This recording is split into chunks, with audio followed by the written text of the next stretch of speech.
Monsters by Anna Fienberg, illustrated by Kim Gamble and Stephen Axelson. Tildy knew that there were monsters.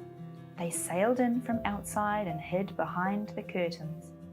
Moonlight brought them in. Tildy hated moonlight. "Have you seen the monsters?" Tildy asked her father. "No such things," said Dad. "Hop into bed and I'll read you a story." "Have you seen the monsters?" Tildy asked her mother.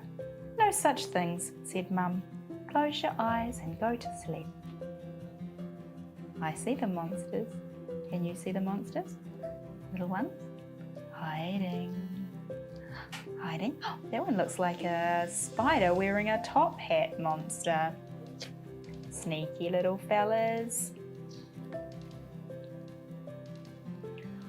But Tildy had aunts and uncles and 23 cousins, so she decided to check with them. Her Aunt Beetle had travelled the world and brought back masks from Africa and dried scorpions from Egypt. And when Aunt Beetle came to stay, Tildy took her into the bedroom and pointed.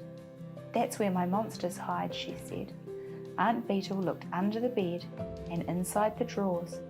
"Well, they're very good at it then. I can't even see a whisker." Uncle Roy looked behind the curtains and under the chairs. Then he shook his head. "If monsters were here, they've skedaddled now." Do you think they've skedaddled? Or do you think they are hiding in the wardrobe? But the next night, the monsters came back, big and bold and bossy. They swam in on a river of moonlight. "I wish you'd all drowned," hissed Tildy, but they just laughed. Goodness me, there's some big teeth there. So Tildy wrote a letter with a list of monster questions and sent it to all her cousins. Only one replied. "Monsters don't exist," he wrote. "If you eat spicy food before bed, you'll have bad dreams." "I don't even eat spicy food," she wrote back, "ever." But there was no answer. Tildy gave up. She stopped talking about monsters, but she slept with one eye open.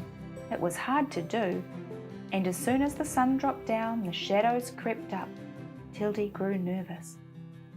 Now she hated sunset as well as moonlight.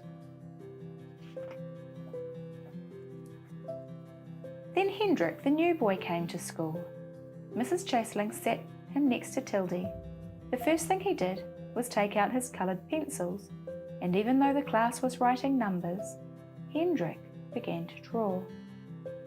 In 5 minutes he'd covered 5 pages with monsters.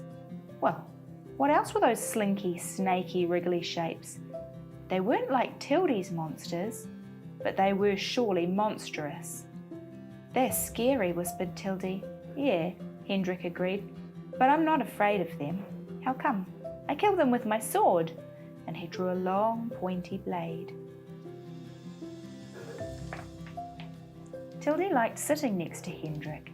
She liked watching him slice the slinky, snaky, wriggly things in two. But it didn't help her at sunset, or when the moon sailed in. Her monsters couldn't be killed by Hendrik, she knew. One day Hendrik invited Tildy over to his house to play. "Mum said you can stay the night," he said. "We can camp out in the garden. We've got a tent and everything." Tildy felt scared and wriggly inside, as if she'd swallowed Hendrik's monsters. Night meant sundown. Sundown meant moonlight, and moonlight meant monsters. But she wanted to go. She liked Hendrik. He was the only person in the world who knew there were monsters. "Okay," she said. Tildy packed her pyjamas and toothbrush and her father's big Oxford dictionary. It was very heavy and she needed 2 hands to hold it. She would throw it at the first monster she saw. As Tildy's mother drove, She wondered if monsters lived in gardens as well as houses. She supposed so. Monsters were everywhere. Moonlight was everywhere. She'd have to keep watch. While Tildy and Hendrik played chasings, Tildy forgot to worry. But when the cold grey shadows ate up the afternoon sun, she remembered. She looked behind the benches and up into the apple tree. She peered into the bamboo, whispering in the breeze. Then the sun sank and the moon rose, and right there, behind the washing line, she saw one.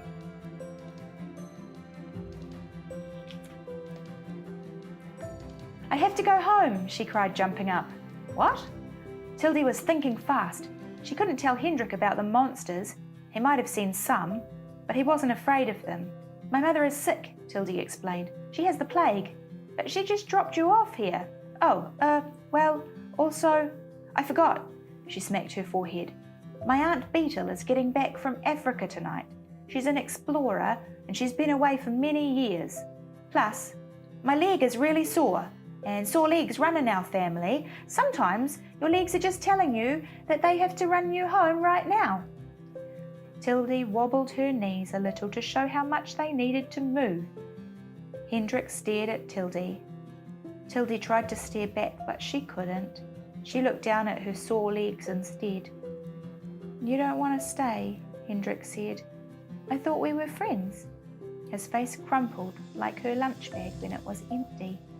Tildy couldn't bear it. "Oh, those stupid, nasty, mean monsters. Why did they always have to get in the way of everything good?" "We are friends," she burst out. "Well, why are you going then?" In the quiet, Tildy could hear them. They were snickering behind the bamboo. Hendrik began to walk away. She couldn't stand it any longer.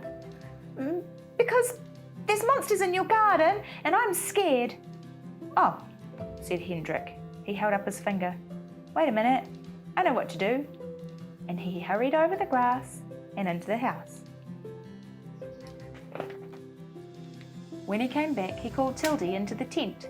From his pockets, he brought out a full set of coloured pencils, his drawing pad and a torch. Settling himself on the blanket, he leaned his pad on the big Oxford dictionary and picked up a pencil. "So what do your monsters look like?" Tildy scrunched up her eyes. She didn't want to think about it. Her mind went dark, like her room at night, and then a monster crept out from behind a curtain. "Oh," she shivered, and with her eyes still closed, she told Hendrik exactly what awful things she saw. When she opened them, she looked at Hendrik's pad. There was her monster. Everything about it looked right except its eyes were sad, its knees were wobbly, and it looked scared, lonely. "I'm getting my sword now," said Hendrik, drawing the beginning of a long blade. "Oh no," said Tildy. "Don't hurt him. It's all right." When Hendrik's mother called them in for dinner, Tildy took her monster with her, and afterwards, when they went back out into the garden, she carefully unfolded it beside her. Lying on their backs on the grass, Tildy and Hendrik looked up into the starry sky. The moon sailed above everything like a ship lighting up the ocean. "I've got the torch here if you want," said Hendrik. "No," said Tildy, petting her monster. "I like looking at the moonlight. Don't you?" Sounds like Tildy and Hendrik figured out how to not be frightened of the monsters anymore.